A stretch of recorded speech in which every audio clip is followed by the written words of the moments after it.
जो अति पिछड़ी जाति की आबादी जो सामने आई है, अब सब चाहे भारतीय जनता पार्टी हो चाहे महागठबंधन हो, दोनों दलों को इस जाति की उपेक्षा करके अब बिहार में नहीं सरकार बना सकते, केंद्र में सरकार नहीं बना सकते।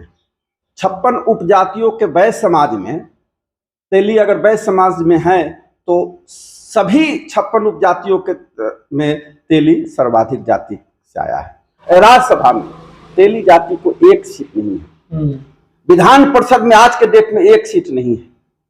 विभिन्न निगम और निकाय निगम जो राज्य सरकार द्वारा गठित हुआ है उसमें इसका प्रतिशत नगण्य है। 1931 में जनगणना अगर तेली जाति की हुई थी, उस समय भी हमारी आबादी थी और आज भी उसमें हमारा इजाफा नहीं हुआ है। रहा इसको सुबह मुंह देखने से भी लोग कहता था कि पवित्र हो जाता है, इसका छुआ हुआ पानी और चावल तक भी लोग नहीं खाता था, तो स्वाभाविक है उपेक्षित जाति रहा है, इसलिए लोग पहले शर्म से लोग अपने को तेली कहते थे। 18% जो अभी राज्य सरकार अति पिछड़ों का आरक्षण दे रही है उसको 36% ले जाने की ओर हम लोग को बढ़ना चाहिए। इस न्यूज के प्रायोजक है अफजल फर्नीचर। नमस्कार, स्वागत है आपका बीडी न्यूज में। मैं दिलजीत। देखिए, बीते 2 अक्टूबर गांधी जयंती के अवसर पर बिहार सरकार द्वारा बिहार में जाति आधारित गणना की रिपोर्ट जो है वो सार्वजनिक कर दी गई। उसके बाद से लगातार लोगों के बीच और राजनीतिक गलियारों में विभिन्न तरह की चर्चाएं चल रही हैं। और दूसरी तरफ आपको बता दें कि जातीय जनगणना रिपोर्ट आने के बाद, सार्वजनिक होने के बाद, कई ऐसे जाति समुदाय के जो लोग हैं उनमें खुशी की भी लहर है। और कुछ लोगों का कहना है, यह पब्लिक डोमेन में बात चल रही है कि बिहार सरकार द्वारा कुछ जातियों के साथ घोटाला कर दी गई, मतलब जातिया की जो संख्या है उसे कम दर्शाया गया है। इन सब मुद्दों को लेकर के हम बातचीत करेंगे।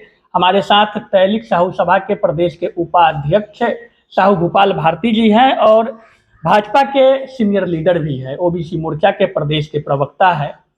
जातीय गणना की जो रिपोर्ट सार्वजनिक की गई है उसका क्या कुछ फलाफल मिलने को दिख रहा है और आपका क्या कुछ मत है इस पे? देखिए, लोहिया जी कहते थे कि जिसकी जितनी आबादी उसकी उतनी भागीदारी, वोट हमारा राज तुम्हारा, नहीं चलेगा नहीं चलेगा।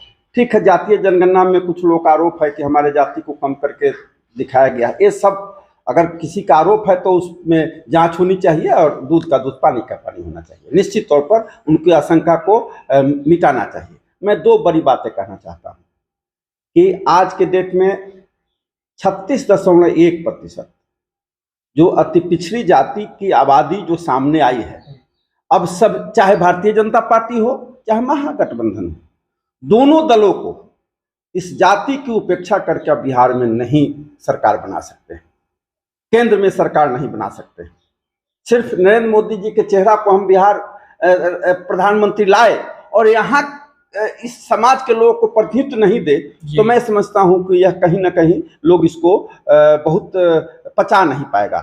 इसलिए मैं इस जातीय जनगणना के आंकड़े के बाद केंद्र और राज्य सभी दलों को चेतावनी देना चाहता हूं कि आप जो आज़ादी के बाद लंबे समय से ये छोटी छोटी जातियां जो उपेक्षित हुई है राजनीतिक तौर पर, सामाजिक तौर पर, शैक्षणिक तौर पर, उन पर तरह तरह के अत्याचार हुए हैं, उनको विकास के मुख्य धारा में लाने के लिए, उनको रोजगार अवसर उपलब्ध कराने के लिए, उनको सरकारी नौकरियों में बढ़ावा देने के लिए और राजनीतिक तौर पर भागीदारी देने के लिए सभी पार्टी को आगे आना पड़ेगा। अत्यंत पिछड़ा वर्ग में देखा जा रहा है कि सबसे अधिक जो जाति की जो संख्या है उसमें तेली समाज की जाति की अधिक संख्या, उसके बाद कानू की बताई जा रही है। अन्य कई जाति आप भी तेली समाज से आते हैं।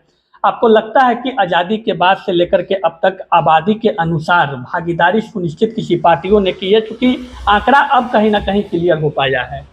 देखिए, निश्चित तौर पर आपने ठीक कहा कि 56 उपजातियों के वैश्य समाज में तेली अगर वैश्य समाज में है तो सभी 56 उपजातियों के में तेली सर्वाधिक जाति से आया है, अति पिछड़े में भी सर्वाधिक जाति से आया है। आपके कहने का अभिप्राय यह है कि इसकी उपेक्षा हुई। निश्चित तौर पर हम लोकसभा में एक भी सीट हमने नहीं, मैंने राज्यसभा में तेली जाति को एक सीट नहीं है, विधान परिषद में आज के डेट में एक सीट नहीं है।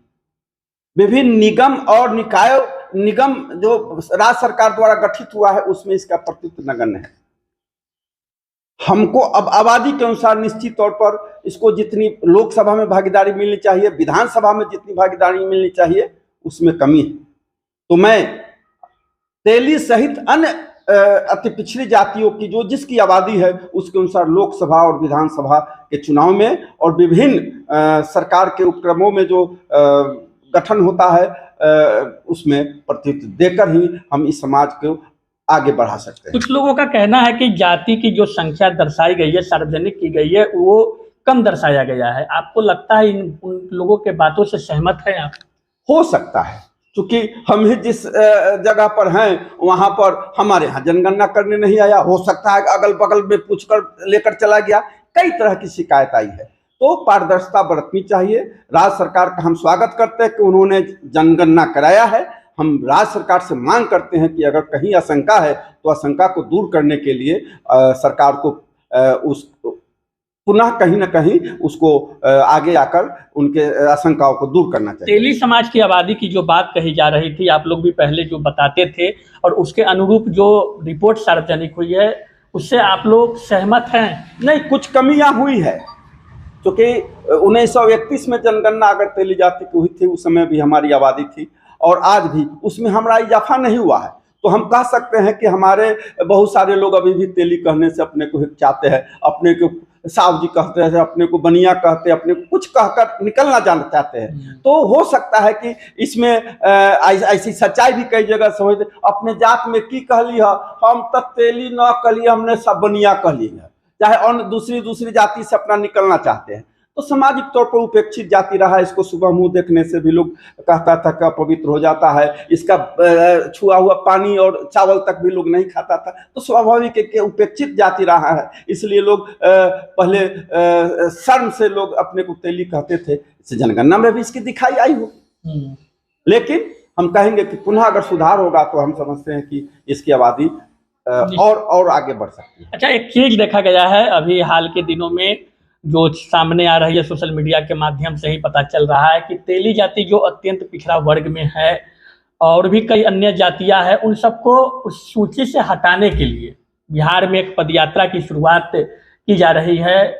जानकारी में शायद आपको हो, संज्ञान में मामला हो, क्या कुछ मामला है इस प्रकरण को लेकर के और क्या ऐसा होना वास्तविकता हो सकती है, क्या ये होना चाहिए? देखिए, कुछ लोग अपना चेहरा चमकाने के लिए और अपने दलों में अपनी राजनीति चमकाने के लिए कुछ लोग ऐसी बात कर रहे हैं, लेकिन मास में इस तरह की कोई बात नहीं है। अब तो हमको 18% अति पिछड़ी जाति को आरक्षण मिलता रहा है, अब हम 36.1%, 18 दूना 36।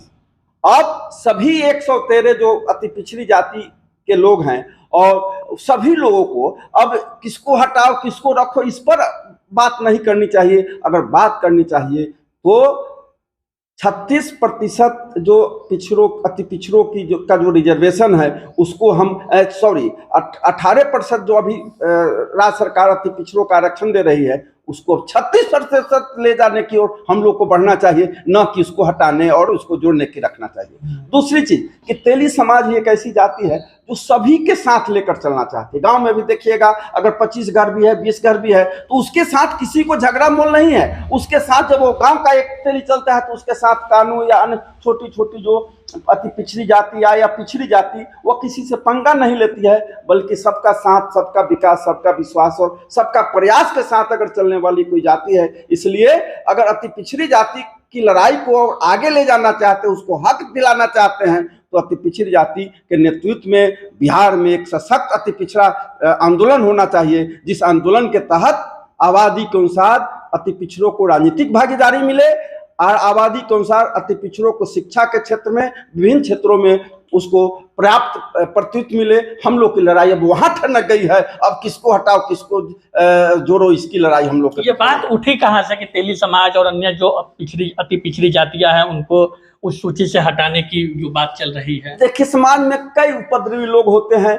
जिनको करना कुछ नहीं रहता है और सस्ती लोग पिता प्राप्त करने के लिए कुछ न कुछ बोल देते हैं, लेकिन यह अब बोलने का समय नहीं है, अब कुछ करने का समय है। करने के समय में मैंने कहा ना कि अब 36.1% की आबादी को 36.1% रिजर्वेशन कैसे बढ़े, इस पर सब लोग को मिलजुल कर हम लोग चल रहे हैं। हम लोगों ने पिछले 29 तारीख को पटना में अति पिछड़ा एक सम्मेलन किया है, जिसमें सभी जातियों के लोगों ने भाग लिया है और सब एक स्वर से मांग किया है कि हमको आबादी के अनुसार आरक्षण मिले, हमको आबादी के अनुसार विभिन्न पदों पर जगह मिले, आबादी के अनुसार विभिन्न राजनीतिक दलों में। अब कोई कहता है कि अब सिर्फ हम सभी दलों से भी आगाह करते हैं कि जब आपका अगर पार्टी के संगठन का आप विस्तार करते हैं तो इस 36% आबादी वाले को अब 36% पदों में भी देना पड़ेगा, चाहे भारतीय जनता पार्टी, चाहे राष्ट्रीय जनता दल हो, चाहे जदयू हो, चाहे कोई भी